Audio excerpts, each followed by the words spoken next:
This is CBS 5 News, telling it like it is. Well, one state lawmaker thinks students aren't paying enough in college tuition. You can imagine some students in Arizona aren't too happy about that statement. Coming up, we'll talk to a bankruptcy attorney live in studio about the possible long-term effects of this bill. Well, some Arizona college students are none too happy about a new state House bill that would require a lot of them to pay a mandatory $2,000 out of pocket towards school. This week, ASU students protested the bill at the Tempe campus.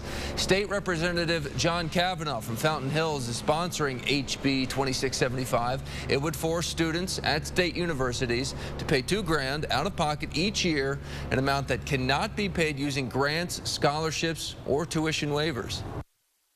Tuition is not the only thing we pay for to go here at ASU. We have, food, housing, and so the money I would have put to food, I don't know how to, recuperate for that.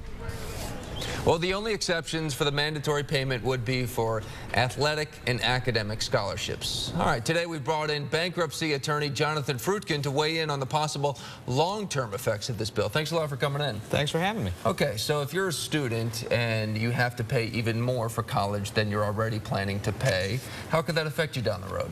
Well, one of the things about bankruptcy law is that it does not allow you to discharge student loans. So that's true whether your student loan's a federally backed student loan or a private student loan.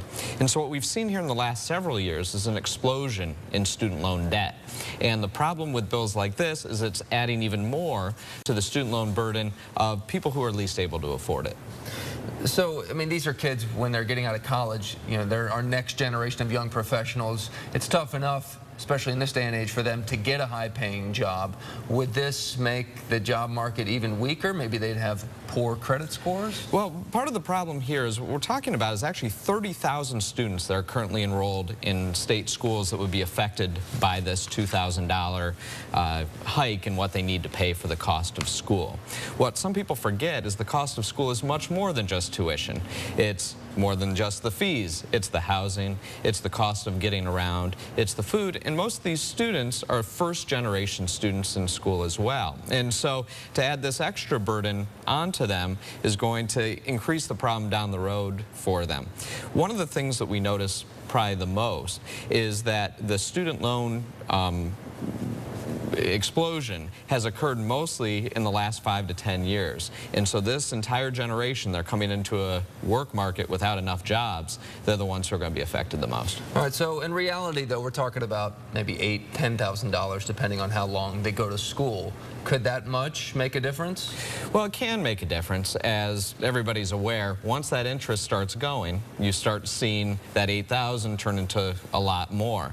But it's more than that. What we're really talking about here are oftentimes private student loans when once you're late they have the extra principal increased by higher interest rates, and so that really results in a lot higher burden than just the $8,000 to $10,000 that we're talking about for this bill. Okay, so student loans are treated differently in a bankruptcy case, you said. They are. And that's why this could be such a big deal. They are, and that's been a change over the last 20 years. It used to be that student loans, as long as you'd paid them for a certain amount of time, could be discharged. And about 5 years ago, the bankruptcy law changed where virtually no student loan debt is dischargeable in a bankruptcy. Well, I don't want to speculate on what the outcome of this bill would be, but are bankruptcy attorneys lobbying against it or for it? This particular bill, like so many others, I think it puts this extra burden on people that we see every day. We're talking about middle-class people, upper-middle-class people who have a debt burden that they cannot possibly afford. One of the myths of bankruptcy is that it's low-income people who have to file. It's just not true. It's the people who have access to credit, who have college educations, who have homes that are affected the most. All right. Well, thanks a lot for coming in and sharing some perspective. Yeah. Appreciate it. Appreciate you. Jonathan Frutkin joining us here in the studio. All right.